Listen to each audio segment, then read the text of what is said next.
अस्सलामुअलैकुम। मकतब Hind bye Nazia Zakir Sheikh presents मज़मून Urdu जमात अव्वल सबक अमजद बीमार है।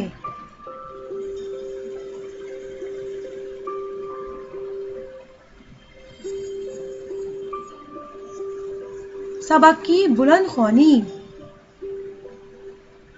सुबह का वक्त है। सर्द हवा चल रही है।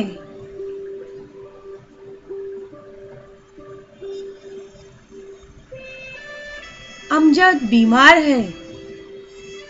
वो गर्म शाल ओढ़े हुए है। उसका जिस्म बुखार से तप रहा है। उसके पूरे जिस्म में दर्द है।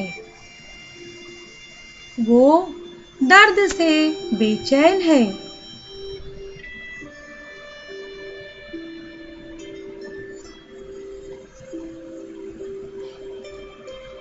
अमजद की आपा उसे चमचे से दवा पिलाती है।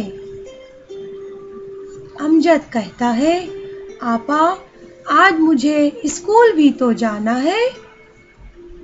आपा अमजद को समझाती है, स्कूल की फिक्र मत करो, तुम जल्द ठीक हो जाओगे। ठीक होते ही पढ़ना लिखना शुरू कर देना।